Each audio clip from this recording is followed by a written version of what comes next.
तो कहानी की शुरुआत में हम कुछ बच्चों को देखते हैं जो किसी चीज से डर कर एक कमरे में बैठे हुए थे। तभी वहाँ एक लेडी एक बच्ची को लेकर आती है और वहाँ पर मौजूद सभी बच्चों से कहती है कि बाहर कोई भी नहीं आएगा क्योंकि बाहर बहुत ही ज्यादा खतरा है। इतना कहने के बाद वो लेडी वापस से बाहर चली गई। इस वक्त तक बच्चे बाहर चीखने चिल्लाने की आवाज सुनकर बहुत ही ज्यादा घबरा गए थे। तभी उन बच्चों में से हम एक जिमी नाम के बच्चे को देखते हैं। जिमी दरवाजे के पास जाकर अपनी मॉम को आवाज लगाने की कोशिश करने लगा। उसकी आवाज सुनकर कोई जोर जोर से दरवाजे को नॉक करने लगता है और तभी उनके कमरे में कुछ लोग घुस जाते हैं जो कि बिल्कुल किसी ज़ॉम्बी की तरह दिख रहे थे। जिमी उन्हें देखकर दरवाजे के पीछे छुप गया था। वो ज़ॉम्बी जिमी के सामने उसके सभी दोस्तों को मार देते हैं। अपनी जान बचाकर जिमी रूम से बाहर आ गया। उसने देखा कि बाहर तो हर तरफ इन्फेक्टेड थे जो दूसरे लोगों को काटकर उन्हें भी अपने जैसा बना रहे थे। उसी वक्त जिमी अपनी मॉम को देखता है, उन्हें भी किसी इन्फेक्टेड ने काट लिया था। जिमी की मॉम जिमी को यहाँ से भाग जाने के लिए कहती है, इसलिए जिमी जल्दी से चर्च में अपने डैड के पास आ जाता है जो कि चर्च में प्रीस्ट है। वो अपने डैड को बताता है कि उन इन्फेक्टेड ने मॉम और सिस्टर को मार दिया है, लेकिन उसके डैड की सोच काफी ज्यादा अलग थी। वो जिमी को समझाते हैं कि उन्हें मारा नहीं गया है बल्कि उन्हें तो एक नई जिंदगी दी गई है। वो लोग अब बहुत ही अच्छी जगह पहुंच चुके हैं। उस वक्त तक काफी सारे इन्फेक्टेड भी चर्च के अंदर घुसने की कोशिश कर रहे थे। ये देखकर जिमी के डैड उसे अपना क्रॉस नेकलेस देकर एक सेफ जगह पर छुपा देते हैं और उन्होंने खुद को उन इन्फेक्टेड के सामने सरेंडर कर दिया। फिर जैसे ही सभी इन्फेक्टेड चर्च से बाहर गए, मौके का फायदा उठाकर जिमी भी चर्च से बाहर निकल कर भाग जाता है। खैर अब इसके बाद हमें यहाँ से पूरे 28 साल बाद का सीन दिखाया जाता है। इस वक्त तक पूरी दुनिया में जो रेज नाम का वायरस फैला था जिसके अंदर सभी लोग ज़ॉम्बी में बदल गए थे, वो अब खत्म हो गया है। लेकिन अभी भी ब्रिटेन में रेज वायरस मौजूद है जिसे क्वारंटाइन कर लिया गया है। तभी हम एक आइलैंड को देखते हैं जिसके ऊपर लोगों की एक बहुत ही बड़ी कम्युनिटी रहती है। ये लोग यहाँ पर इन्फेक्टेड लोगों से बिल्कुल सेफ हैं, लेकिन आइलैंड से थोड़ी दूर जो मेनलैंड है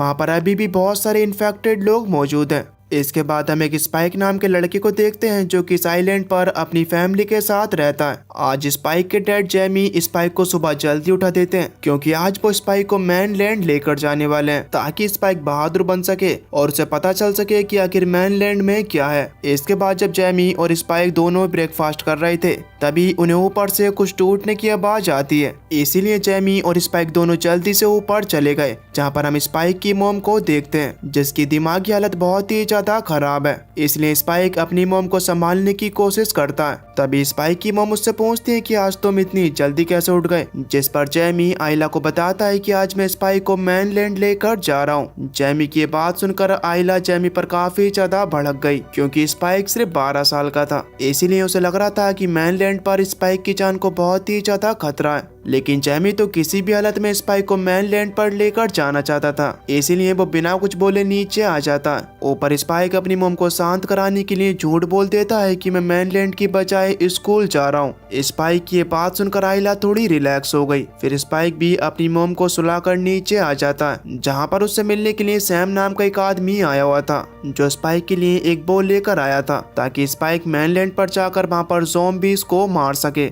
खैर इसके बाद जेमी स्पाइक को लेकर घर से निकल जाता है। आज उनकी कम्युनिटी के सभी लोग स्पाइक को देखकर काफी ज्यादा खुश थे क्योंकि मेनलैंड पर जाने के बाद स्पाइक भी बड़ों की कैटेगरी में आ जाएगा। खैर अब ये दोनों कम्युनिटी के मेन डोर पर आ जाते हैं जहाँ पर स्पाइक से कम्युनिटी की लीडर जेनी मिलती है। जेनी स्पाइक को उसकी कम्युनिटी के कुछ रूल्स बताती है। वो कहती है कि अगर रात तक तुम वापस नहीं आए तो याद रखना कि तुम्हें ढूंढने के लिए मेनलैंड पर कोई भी नहीं आएगा। इतना समझाने के बाद जेनी उनके लिए दरवाजा खोल देती है। उनके सामने समुद्र के बीच से जाता हुआ एक रास्ता था जिसने आइलैंड और मेनलैंड को जोड़कर रखा था। जेमी और स्पाइक दोनों उस रास्ते से मेनलैंड की तरफ जाना शुरू कर देते हैं। जाते वक्त जेमी स्पाइक को समझाता है कि हमें सूरज ढलने से पहले वापस आना होगा क्योंकि सूरज ढलने के बाद समुद्र की लहरें तेज हो जाती हैं जिस वजह से रास्ता पूरी तरीके से पानी से ढक जाएगा। यहाँ पर स्पाइक भी अपने डैड की बातें बहुत ही अच्छी तरीके से समझ जाता है। कुछ वक्त के सफर के बाद ये दोनों मेनलैंड तक पहुंच जाते हैं। स्पाइक देखता है कि मेनलैंड बहुत ही ज्यादा बड़ा है। फिर जेमी स्पाइक को मेनलैंड के अंदर ले गया। जहाँ पर उन्हें एक इन्फेक्टेड मिल गया जो कि रेंग रहा था। जेमी स्पाइक को बताता है कि रेंगने वाले ज़ॉम्बी हैं। भले ही ये रेंगते हुए चलते हैं लेकिन ये भी काफी ज्यादा खतरनाक है, इसीलिए तुम्हें इनको मारने के लिए इनके गले पर तीर मारना होगा। अब स्पाइक भी अपने डैड की बात सुनकर उस इन्फेक्टेड के गले पर तीर चला देता है, जिसकी वजह से उसकी वहीं पर मौत हो जाती है। लेकिन उस इन्फेक्टेड के चीखने की आवाज सुनकर वहाँ पर और भी काफी सारे इन्फेक्टेड आ गए। उन्हें देखकर जेमी उन्हें एक एक कर तीर चलाकर मार देता है। उन्हें मारकर जेमी स्पाइक को जल्दी से वहाँ से ले गया, क्योंकि ये रेंगने वाले इन्फेक्टेड ग्रुप में ही रहते हैं, इसीलिए इससे पहले वहाँ पर और भी ज्यादा इन्फेक्टेड आए। इससे पहले ही जेमी और स्पाइक वहाँ से आगे बढ़ गए। खैर इसके बाद वो लोग एक घर तक पहुंच जाते हैं। जेमी स्पाइक को समझाता है कि इस घर की बहुत बार तलाशी तो हो गई है, लेकिन फिर भी हमें दोबारा से देखना होगा, क्योंकि हमें यहाँ पर कोई भी जरूरत की चीज मिल सकती है। वो दोनों उस घर की तलाशी कर ही रहे थे कि तभी उन्हें उस घर में से किसी इन्फेक्टेड के होने की आवाज सुनाई देती है। इन्फेक्टेड की आवाज सुनकर वो दोनों चौकन्ना हो गए। जेमी ने देखा कि एक इन्फेक्टेड को किसी ने रस्सी से उल्टा कर बांधा हुआ है, जिसके पेट पर जिमी नाम गोदा हुआ था। उस इन्फेक्टेड के पास इतना ज्यादा खून था कि स्पाइक उसे देख ही नहीं पा रहा था। ये देखकर जेमी स्पाइक को उस इन्फेक्टेड को देखते रहने के लिए कहता है और उसे तीर से मारने के लिए कहता है, लेकिन स्पाइक काफी ज्यादा घबरा गया था। उसी वक्त उस इन्फेक्टेड की रस्सी टूट जाती है। वो स्पाइक को काटने वाला था कि तभी स्पाइक ने जल्दी से उस इन्फेक्टेड के सर में तीर मार ही दिया, जिससे वो वहीं पर मारा जाता है। खैर इसके बाद वो दोनों दोबारा से आगे बढ़ गए। थोड़ा आगे जाने के बाद उन्हें एक हिरन की लाश मिलती है, जिसे किसी इन्फेक्टेड ने नोच नोच कर खाया हुआ था। उसे देखकर जेमी स्पाइक को समझाता है कि इस हिरन को किसी भागने वाले ज़ॉम्बी ने खाया है। तब स्पाइक की नजर उस हिरन के सर पर जाती है, जिसे किसी ने एक पेड़ पर टांगा हुआ था। उस सर को देखकर जेमी समझ गया कि ये किसी अल्फा इन्फेक्टेड का काम है, जो आम इन्फेक्टेड से काफी ज्यादा बड़े होते हैं और वो एक तरीके से सभी ज़ॉम्बीज के लीडर होते हैं। अल्फा की कैटेगरी सबसे ज्यादा खतरनाक होती है। अगर एक बार अल्फा ने किसी को मारने के बारे में सोच लिया तो उससे बचना बिल्कुल नामुमकिन है। साथ ही जेमी स्पाइक को बताता है कि मुझे लगता है कि अल्फा हमारे करीबी है, इसीलिए वो दोनों जल्दी से आइलैंड की तरफ जाना शुरू कर देते हैं। पर रास्ते में जाते वक्त उन्हें अल्फा और बाकी के इन्फेक्टेड देख लेते हैं। वो तेजी से उनकी तरफ बढ़ना शुरू कर देते हैं। उन्हें देखकर जेमी स्पाइक को लेकर जल्दी से दोबारा से जंगल की तरफ भागने लगा। भागते हुए वो रुक रुक कर उनका पीछा कर रहे इन्फेक्टेड को मार भी रहे थे। उन्हें मारते हुए दोनों एक घर तक पहुंच जाते हैं। उस वक्त तक उनके पीछे पीछे काफी सारे इन्फेक्टेड आ गए थे।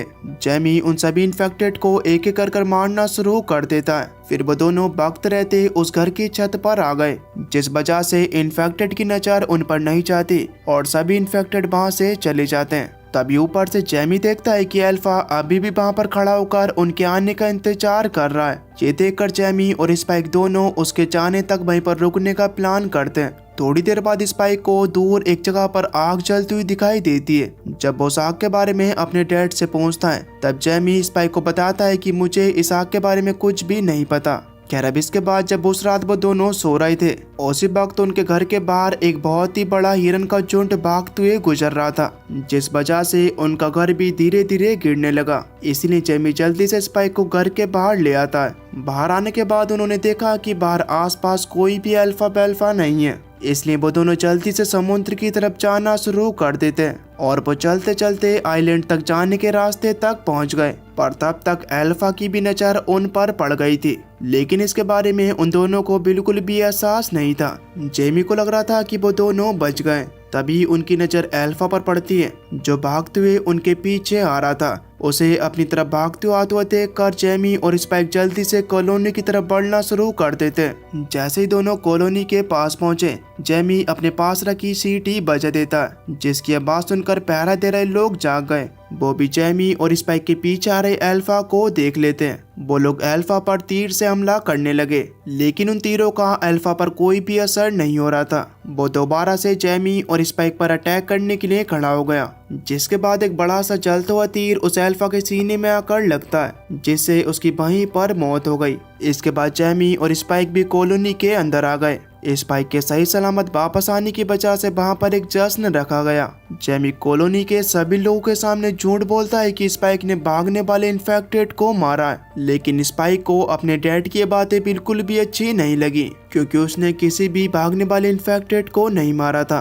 जश्न के बाद जेमी एक रोसी नाम की लड़की के साथ चला जाता है। उसके पीछे पीछे स्पाइक भी चला गया। स्पाइक ने देखा कि उसके डैड का उस रोसी नाम की लड़की के साथ अफेयर चल रहा है। ये देखकर स्पाइक अंदर से टूट गया क्योंकि उसके डैड उसकी मॉम को उस वक्त चीट कर रहे थे जिस वक्त उसकी मॉम को उनकी सबसे ज्यादा जरूरत थी। इसके बाद स्पाइक उदास होकर घर आ गया जहाँ पर उसे सैम मिलता है। सैम स्पाइक से पूछता है कि आखिर तुमने मेनलैंड में क्या देखा, जिस पर स्पाइक सैम को उन ज़ॉम्बीज़ के बारे में बताता है। साथ ही में वो उसे ये भी बताता है कि मैंने जंगल में कहीं पर आग जलती हुई देखी थी, लेकिन मुझे ये नहीं पता चल पाया कि आखिर वो आग जला कौन रहा था। आग का नाम सुनते ही सैम काफी ज्यादा हैरान रह गया। वो स्पाइक को बताता है कि वो आग डॉक्टर कैल्सन नाम का आदमी जला कर रखता है, लेकिन हमें नहीं पता कि आखिर ऐसा क्यों है। डॉक्टर कैल्सन के नाम में डॉक्टर लगा हुआ देखकर स्पाइक के अंदर उम्मीद जाग गई कि वो अपनी मोम को वहां पर ले जाकर बचा सकता है। उसकी मोम की हालत इस वजह से ठीक नहीं हो पाई क्योंकि यहाँ पर कोई भी डॉक्टर नहीं है।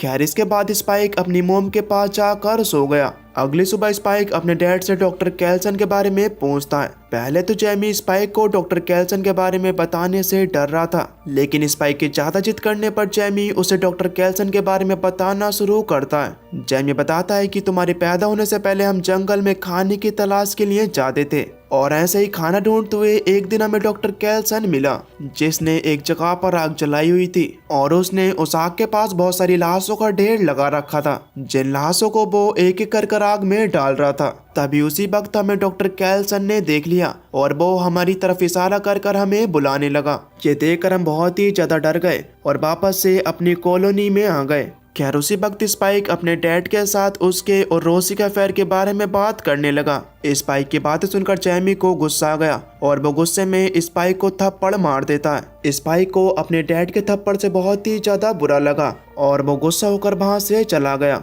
अगले दिन स्पाइक कॉलोनी के फूड स्टोर कैबिन में आग लगा देता है। आग लगाने के बाद स्पाइक मेन डोर पर पहरा दे रहे लोगों के पास जाता है और उनसे झूठ बोलते हुए कह देता है कि तुम्हें फूड स्टोर की कैबिन की आग बुझाने के लिए बुलाया जा रहा है। तब आदमी स्पाइक से कहता है कि तुम यहाँ पर जरा थोड़ा नजर रखना, मैं भी आता हूँ। इतना कहने के बाद वो चला गया। इसी चीज का फायदा उठाकर स्पाइक अपनी मोम को लेकर आइलैंड से निकल गया और वो उन्हें जल्दी से मेनलैंड की तरफ ले आता है। दरअसल स्पाइक अब अपनी मोम को किसी भी हालत में डॉक्टर के पास ले जाना चाहता था। तभी मेनलैंड को देखकर आइला थोड़ा घबरा जाती है। वो स्पाइक को वापस आइलैंड चलने के लिए कहने लगी, जिस पर स्पाइक अपनी मोम से कहता है कि मैं आपको असली डॉक्टर के पास ले जा रहा हूँ। ये सुनकर आइला स्पाइक के साथ चलने के लिए मान जाती है। इसके बाद दोनों आगे बढ़ना शुरू कर देते हैं। रात होने पर स्पाइक और आइला रात बिताने के लिए एक बिल्डिंग में रुक गए। स्पाइक अपनी मोम से कहता है कि तुम अंदर जाकर सो जाओ, मैं इतने बाहर पहरा देता हूँ। इसके बाद वो बाहर पहरा देने लगा पर उसी रात स्पाइक की भी आग लग गई, जिसके बाद उसके करीब एक इन्फेक्टेड आ गया। लेकिन सही वक्त पर वहाँ पर स्पाइक की मोम आकर उस इन्फेक्टेड को मार देती है और स्पाइक की जान बचा लेती है। खैर अगले दिन जब स्पाइक की आँख खुली तो वो अपने पास उस मरे हुए इन्फेक्टेड को देखकर काफी ज्यादा हैरान रह गया। स्पाइक इसके बारे में अपनी मोम से पूछता है, जिस पर उसकी मोम साफ इनकार कर देती है कि मैंने इसे नहीं मारा। दरअसल दिमाग की हालत खराब होने की वजह से स्पाइक की मोम कल रात जो भी कुछ हुआ था वो सब कुछ भूल गई थी। खैर अब इसके बाद सीन बदलता है और हमें कुछ सोल्जर्स दिखाए जाते हैं जिनके पीछे काफी सारे इन्फेक्टेड पड़े हुए थे। वो सभी सोल्जर्स इन्फेक्टेड से बचने के लिए एक टनल में कूद गए, जिनके पीछे पीछे इन्फेक्टेड भी उस टनल में आ जाते हैं। इसके बाद उन इन्फेक्टेड ने एक एक कर सभी सोल्जर्स को मारना शुरू कर दिया, लेकिन उनमें से 3 सोल्जर किसी तरीके से इन्फेक्टेड से बचकर एक दरवाजे के पीछे आ गए। वो टनल में आगे बढ़ना शुरू कर देते हैं। उसी वक्त वहाँ पर एक एल्फा आ जाता है जिसने एक सोल्जर को दबोच लिया और वो एल्फा उस सोल्जर के सर को उसके शरीर से अलग कर देता है और फिर उस एल्फा ने उसी सोल्जर के सर से एक और सोल्जर को मार दिया। पर तीसरा सोल्जर किसी तरीके से एल्फा से बचने में कामयाब हो गया। वो टनल से बाहर निकल जाता है। इसके बाद हम दोबारा से स्पाइक और आइला को देखते हैं। दोनों आगे बढ़ रहे थे। तभी स्पाइक देखता है कि उसकी मोम के पीछे एक इन्फेक्टेड खड़ा है। स्पाइक ने उस इन्फेक्टेड को अपनी तीर से मार दिया, लेकिन उस इन्फेक्टेड की आवाज सुनकर वहाँ पर और भी बहुत सारे इन्फेक्टेड आ गए जो उनका पीछा करना शुरू कर देते हैं। स्पाइक और आइला भी उनसे बचने के लिए भागने लगे। और भागते हुए वो दोनों एक गैस स्टेशन के अंदर चले जाते हैं जिसके अंदर गैस भरी हुई थी, जिस वजह से स्पाइक और आइला को सांस लेने में दिक्कत हो रही थी। तब तक काफी सारे इन्फेक्टेड भी गैस स्टेशन के अंदर घुस आए थे। उसी वक्त उस गैस स्टेशन के ऊपर मौजूद एक सोल्जर भी स्पाइक और उसकी मोम को गैस स्टेशन के अंदर देख लेता है। वो स्पाइक और आइला को नीचे जमीन पर लेटने के लिए कहता है और फिर उसने भी इन्फेक्टेड पर गोलियां चलाना शुरू कर दी। गोलियां चलाने की वजह से गैस स्टेशन में भरी गैस की वजह से उसमें आग लग जाती है, जिस वजह से वहाँ के सभी इन्फेक्टेड जलकर मारे गए। फिर स्पाइक और आइला भी जल्दी से गैस स्टेशन के बाहर आ गए जहाँ पर उनकी मुलाकात सोल्जर से होती है। दरअसल ये वही सोल्जर था जो उस अल्फा के अटैक से बचा था। वो स्पाइक को अपना नाम एरिक बताता है। इसके बाद वो तीनों एक साथ सफर करना शुरू कर देते हैं क्योंकि एरिक को भी यहाँ पर कोई भी बचाने के लिए नहीं आने वाला था। थोड़ा चलने के बाद वो सभी एक ट्रेन के पास पहुंच गए। तभी आइला को ट्रेन के अंदर से किसी के चिल्लाने की आवाज सुनाई देती है, जिसे सुनकर आइला जल्दी से ट्रेन के अंदर चली गई। अंदर आकर उसने देखा कि एक फीमेल इन्फेक्टेड बच्चे को जन्म दे रही है। उस इन्फेक्टेड को इतना तड़पता हुआ देखकर आइला उस इन्फेक्टेड के बच्चा पैदा करने में मदद करने लगी। तभी वहाँ पर स्पाइक और एरिक भी आ गए। एरिक को लग रहा था कि उसने स्पाइक और आइला के साथ आकर गलती कर दी है क्योंकि वो बेकार ही मुसीबत मोल ले रहे थे। अब तभी देखते ही देखते उस इन्फेक्टेड के बच्चा हो गया, जिसे आइला अपनी गोद में ले लेती है। अब तभी वो इन्फेक्टेड आइला पर अटैक करने के लिए आगे बढ़ी। ये देखकर एरिक अपनी गन से उस इन्फेक्टेड को मार देता है। वो उस इन्फेक्टेड के बच्चे को मारने वाला था, इसीलिए वो उसे नीचे रखने के लिए कहता है, लेकिन उसी वक्त एक इन्फेक्टेड एरिक को ट्रेन के ऊपर खींच लेता है, जिसे देखकर स्पाइक और आइला दोनों ही काफी ज्यादा घबरा गए। तभी स्पाइक देखता है कि एरिक को जिसने ट्रेन के ऊपर खींचा था वो कोई नॉर्मल इन्फेक्टेड नहीं बल्कि वो एक अल्फा था, जिसके हाथ में अब एरिक का सर था। स्पाइक और आइला उसे देखकर भागना शुरू कर देते हैं और उनके पीछे पीछे अल्फा भी भाग रहा था। स्पाइक अल्फा पर बहुत सारे तीरों से हमला करता है, लेकिन उसके तीरों से अल्फा पर कोई भी असर नहीं होता। फिर स्पाइक और आइला भागते हुए ट्रेन से नीचे उतर गए। जैसे ही अल्फा भी ट्रेन से नीचे उतरकर उनका पीछा करने लगा, उसी वक्त उसके गले पर आकर एक मार्फिन डांट लगती है, जिस डांट की वजह से अल्फा वहीं पर रुक जाता है। दरअसल वो डांट डॉक्टर कैल्सन ने अल्फा पर चलाई थी। डॉक्टर कैल्सन स्पाइक से कहता है कि मैंने अल्फा को मार्फिन की डॉट मारी है, जिससे वो कुछ वक्त तक ऐसे ही बेहोश हालत में खड़ा रहेगा।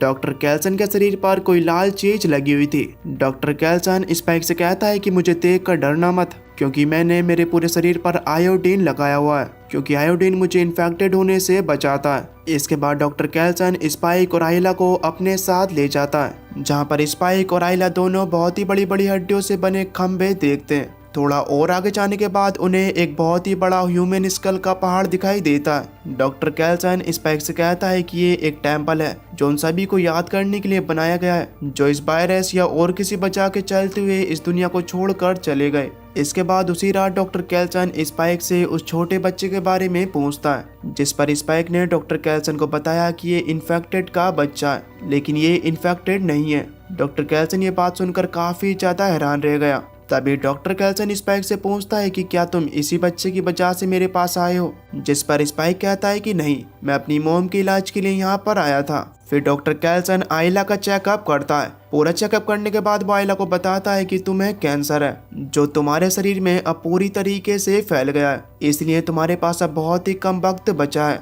डॉक्टर कैल्सन की बातें सुनकर स्पाइक बहुत ही ज्यादा दुखी हो गया, क्योंकि वो अपनी मोम को किसी भी हालत में खोना नहीं चाहता था। स्पाइक को देखकर डॉक्टर कैल्सन उसे समझाता है कि हम सभी को एक न एक दिन तो मरना ही है, लेकिन अगर मौत आसान मिल जाए तो उससे बड़ा कुछ भी नहीं हो सकता। फिर आइला स्पाइक को अपने गले लगा लेती है। उसी वक्त डॉक्टर कैल्सन ने स्पाइक को बेहोशी की डांट मार दी, जिस वजह से स्पाइक सुन्न हालत में एक जगह पर बैठ गया। दरअसल आइला ने ही ऐसा करने के लिए डॉक्टर कैल्सन को कहा था। उसने अपने लिए आसान मौत चुन ली, क्योंकि वो नहीं चाहती कि वो अपने बच्चे के सामने तड़प तड़प कर मरे। इसके बाद आइला स्पाइक के पास उस बच्चे को छोड़कर डॉक्टर कैल्सन के साथ चली जाती है। डॉक्टर कैल्सन भी थोड़ा आगे जाकर आइला पर बेहोशी की डांट लगा देता है। अगली सुबह डॉक्टर कैल्सन स्पाइक के पास आता है, जिसके हाथ में एक स्कल था। स्पाइक समझ गया कि ये स्कल उसकी मॉम का है। फिर डॉक्टर कैल्सन स्पाइक को उसकी मॉम के स्कल को अपने बनाए हुए टेम्पल पर रखने के लिए कहता है। स्पाइक भी अपनी मॉम के स्कल को लेता है और उस स्कल टेम्पल पर चढ़ना शुरू कर देता है। ऊपर चढ़ने के बाद स्पाइक अपनी मोम के स्कल को सबसे ऊपर रखता है। उस दिन स्पाइक और डॉक्टर कैल्सन दोनों जमीन के नीचे बनाई हुई एक सेफ जगह पर छुप गए, क्योंकि उन पर अल्फा ने हमला कर दिया था। वो अल्फा इतना ज्यादा ताकतवर था कि वो डॉक्टर कैल्सन को जमीन के अंदर हाथ डालकर पकड़ लेता है। अल्फा डॉक्टर कैल्सन के मुंह को उसके शरीर से अलग करने वाला था कि तभी सही वक्त पर स्पाइक डॉक्टर कैल्सन के पास रखी एक डॉट निकालकर अल्फा को लगा देता है, जिस वजह से अल्फा दोबारा से बेहोश हो गया। इस वक्त डॉक्टर कैल्सन स्पाइक को उस बच्चे के साथ वापस अपने घर जाने के लिए कहता है। तब स्पाइक भी डॉक्टर कैल्सन की बात मानकर वापस से जाने लगा। कुछ ही दिनों का सफर तय करने के बाद वो वापस से अपनी कम्युनिटी के पास पहुंच जाता है, लेकिन वो वहां पर सिर्फ उस छोटे बच्चे को छोड़ देता है और वो खुद वापस से मेनलैंड आ गया। कॉलोनी की लीडर जैनी को वो बच्चा मिल जाता है। जैनी उस बच्चे को जैमी के पास लेकर आई। जैमी को उस बच्चे के पास स्पाइक का लिखा हुआ एक लेटर मिलता है, जिसके अंदर लिखा हुआ था कि इस बच्चे का नाम आइला है। ये देखकर जैमी समझ गया कि आइला अब इस दुनिया में नहीं रही। अब जैमी स्पाइक को वापस लाने के लिए मेनलैंड की तरफ जाने की कोशिश करने लगा, लेकिन इस वक्त समुद्र की लहरें काफी ज्यादा तेज थी, जिस वजह से पूरा रास्ता पानी से ढका हुआ था। इधर दूसरी तरफ स्पाइक मेनलैंड में एक जगह पर बैठकर अपने खाने के लिए मछलियां पकड़ रहा था, लेकिन तभी कुछ इन्फेक्टेड उसे देख लेते हैं। स्पाइक उनमें से कुछ इन्फेक्टेड को मार देता है, लेकिन वो इन्फेक्टेड बहुत ही ज्यादा थे, इसीलिए स्पाइक उनसे बचकर भागना शुरू कर देता है। थोड़ी दूर जाने के बाद रास्ता बंद हो गया और तब तक एक इन्फेक्टेड भी उसके काफी ज्यादा करीब आ गया था। स्पाइक उसे भी तीर चलाकर मार देता है। उसी वक्त एक आदमी स्पाइक के लिए तालियां बजाने लगा, क्योंकि उसे स्पाइक का निशाना काफी ज्यादा पसंद आया था। तब तक वहां पर और भी बहुत सारे इन्फेक्टेड आ गए थे। उस आदमी के साथ वहां पर उसके बहुत सारे साथी भी थे, जो उन इन्फेक्टेड को एक एक कर मारना शुरू कर देते हैं। और कुछ ही वक्त में उन सभी लोगों ने उन इन्फेक्टेड को मौत के घाट उतार दिया।